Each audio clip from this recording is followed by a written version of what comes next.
O contrato ali ele pratica a violação à regra da FIFA frontal, que é o artigo 18 bis do Regulamento de Status e Transferência de Atletas Profissionais de Futebol, que veda qualquer restrição à empregabilidade e livre transferência do atleta aqui. Então, meus amigos, eu acho que eu vou ter que atender a minha esposa aqui, que está chamando para almoçar. Eu vim aqui porque eu nunca tinha tido a oportunidade de prestigiar vocês, né? Se vocês quiserem fazer um comentário final aí. E vamos refletir bastante, continuar debatendo. Dia 5 de março eu vou estar lá em São Januário. Quem quiser ir lá, ouvir, ver o que eu tenho a falar. Né? Vou fazer uma carta que será publicada para todos, divulgada para todos. Né? Pretendo disponibilizar o acesso aos resultados das captações que a gente fez, para que as pessoas vejam realmente que as tais cartas existem, os valores, os juros, tudo que está ali demonstrado. E isso é uma maneira de mostrar ao vascaíno que o Vasco tem saída, tem solução, mas para isso é preciso trabalhar.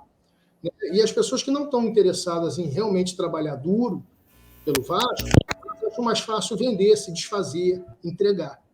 Eu, no momento, da maneira como está sendo feito, eu sou radicalmente contra a esse modelo, a essa forma, a essa maneira antidemocrática das coisas estarem sendo feitas, a essa precificação e, principalmente, a esse momento que isso está sendo feito. E não é por poder ou coisa nenhuma. Eu fui convidado por diferentes partidos políticos a me candidatar a deputado federal, a governador do estado e a senador. Então, se eu tivesse em busca de poder, com certeza absoluta, isso já teria sido o suficiente. Mas eu disse não. Inclusive, uma importante pessoa que já foi presidente do Senado me convidando. Uma outra pessoa que exerce uma função importante no país também me convidando. Então, eu disse não a todas elas respeitosamente, dizendo que esse não é o momento, porque eu ainda queria entregar muito à torcida do Vasco. Então, se fosse um projeto de poder, já estava resolvido. Eu já estaria encaminhado para um outro lado. Então, para mim, não é um projeto de poder, para mim é um projeto de entrega, até porque eu não vejo poder, eu não vejo autoridade na figura de um presidente de Vasco da Gama, de um clube como Vasco da Gama. Eu vejo um servidor. Eu acredito na ideia de que o presidente do clube tem que ser um verdadeiro servidor do vascaíno, e não uma autoridade. Então, eu não vejo que há poder ali, eu vejo que ali há entrega. Então, se fosse efetivamente como as pessoas estão achando ou falando, porque aí vem toda uma narrativa em função dessa ação de marketing que foi feita para tentar convencer o vascaíno, e conseguiram, em certa medida, de que isso pode ser a única solução do Vasco, o que eu discordo completamente e mostro tranquilamente que não é, né? Mas vieram aí várias narrativas, inclusive de ataques pessoais à minha pessoa, como se eu tivesse efetivamente interessado em alguma coisa como essa, quando, na verdade, a única coisa que eu sempre quis foi ter a oportunidade de entregar ao vascaíno a oportunidade de ser feliz, ter a oportunidade de entregar ao vascaíno a possibilidade de gritar campeão novamente, de disputar títulos. E ofereci isso, inclusive, a esta diretoria, apesar de tudo que fizeram comigo. Ofereci flagrantemente, privada e publicamente. E não me permitiram até o momento. Então, eu aguardo pacientemente a justiça, que vai se manifestar dia 10 de março. De lá em diante, né, doutor Carva, a gente vai ter juiz para o processo novamente, independente de quem seja. Eu não vejo que seja vitória ou derrota qualquer resultado dia 10 de março. Eu vejo que o processo vai poder andar.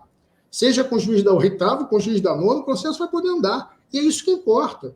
Né? Nós vamos ter um julgamento com, como a gente diz no meio jurídico, depois o doutor Carlos pode explicar melhor, um julgamento com cognição exauriente, e não um julgamento com cognição sumária, rarefeita, como é o de uma liminar.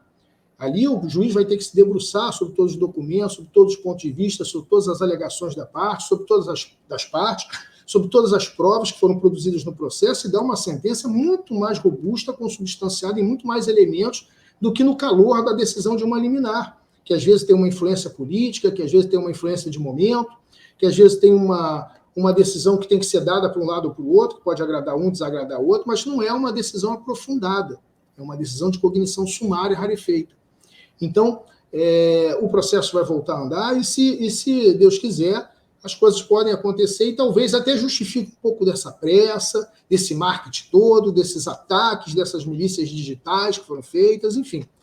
Eu vejo com muita clareza o desespero da diretoria, que não conseguiu entregar e que arrumou um bode expiatório agora, que é a possibilidade de dar esperança no futuro, para simplesmente apagar os seus malfeitos até o momento, que culmina com a possibilidade de um clube rival jogar no nosso estádio e apagar os nossos símbolos.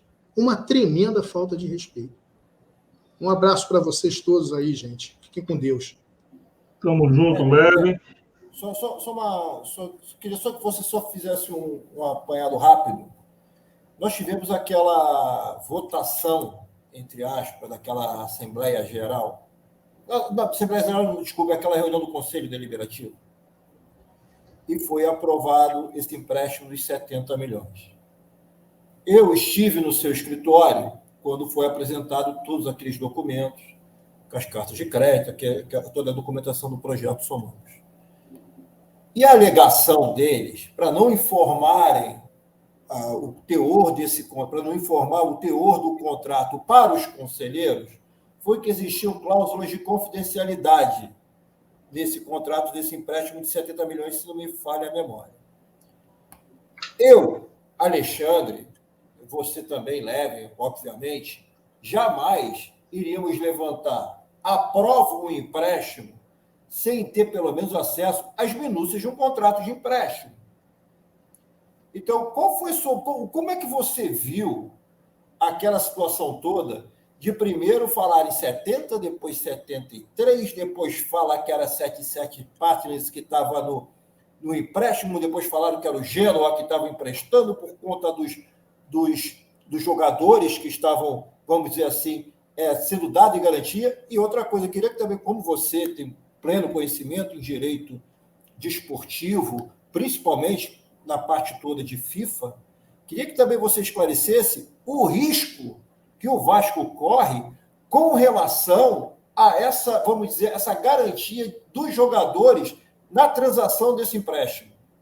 Não, o contrato ali ele pratica a violação à regra da FIFA frontal, que é o artigo 18 bis do regulamento de status e transferência de atletas profissionais de futebol, que veda qualquer restrição à empregabilidade e livre transferência do atleta, cuja livre transferência deve depender única e exclusivamente da vontade do atleta e do clube onde ele joga. Qualquer restrição que você crie, por qualquer instrumento jurídico, qualquer restrição que você crie à empregabilidade do atleta onde ele queira jogar e o clube que ele jogue aceite que ele jogue, quando você cria qualquer intervenção de terceiro que possa causar qualquer restrição, seja que título for, empréstimo, venda, parceria, joint venture, as pessoas tentam de tudo, bate lá no comitê disciplinar da FIFA e perdem, bate lá no Tribunal Arbitral do Futebol e perdem. Existem 64 clubes já punidos por essa prática de uso de terceiro, que é o chamado TPO, TPI. Então, não tenho dúvida nenhuma de que o contrato viola a regra da FIFA e faz o Vasco correr risco grave, o que é uma incoerência, porque se as pessoas estão dizendo que vão vir investimentos novos para investir no futebol, se pressupõe que vai haver contratação. Só que fazendo um contrato dessa maneira, as pessoas tinham que ser, se elas são tão expertas em futebol assim, elas tinham que ser melhor assessoradas. Porque como é que pode ser tão bom na operação de futebol como está se dizendo que é e faz um erro crasso, grosseiro como esse, que pode impedir que eles contratem por 2 anos jogadores novos? Então, existe aí, sem sombra de dúvida, algo que foi feito da maneira equivocada e que o Conselho jamais deveria ter aprovado. O fato de ter cláusula de confidencialidade entre quem? O contrato não é entre o presidente do clube e a empresa. O contrato é entre a Associação Civil Vasco da Gama e a empresa. Logo, aqueles que são membros da Associação Civil têm o direito de serem informados acerca dos termos que estão sendo ali contratados. Porque, repito, o contrato não é entre o presidente da instituição. O contrato é entre a associação. Não é Jorge Salgado com 777, é Vasco da Gama, Clube de Regatas Vasco da Gama. ao menos o seu conselho, pelo menos, então que você parasse a transmissão pela Vasco TV, informasse cópia, entregasse cópia a todos os conselheiros para que eles pudessem saber em que estão votando. Quando os conselheiros votam sem saber em que estão votando, eles estão dando um recado de que a política é mais importante do que o clube. De que apoiar politicamente uma estratégia da diretoria administrativa, seja ela qual for, é mais importante do que serem os guardiões e representantes dos sócios do clube naquele momento ali. O que deveria ter sido feito era suspender a sessão, requerer documentos para que o conselho pudesse examinar, e aí, uma vez o conselho tendo tido a oportunidade de examinar, que ele deliberasse. Se houvesse aí uma estratégia de evitar que documentos fugissem ao controle do clube, que fizessem isso numa sala fechada, onde você proibisse a entrada de celular, não desse cópia. Existem maneiras de você fazer isso. Como aconteceu no seu escritório. De uma forma segura. Você assina um termo de responsabilidade, caso você divulgue informações, né, disponibiliza para todos poderem examinar e dá oportunidade para o conselheiro poder saber que está votando, porque essa votação é completamente nula. Qualquer um que queira judicializar vai poder judicializar, porque o conselheiro votou em algo que ele realmente não sabe o que é. Ele não analisou. Ele não sabe se está colocando o clube em risco de ser punido pela entidade máxima do futebol. Ele não sabe exatamente quais são os jogadores que estão prometidos, qual o valor desses jogadores, se encaixa dentro do preço, se não encaixa. Ele não tem como fazer uma avaliação se aquilo ali foi positivo ou não foi positivo para o clube. Como é que ele pode votar?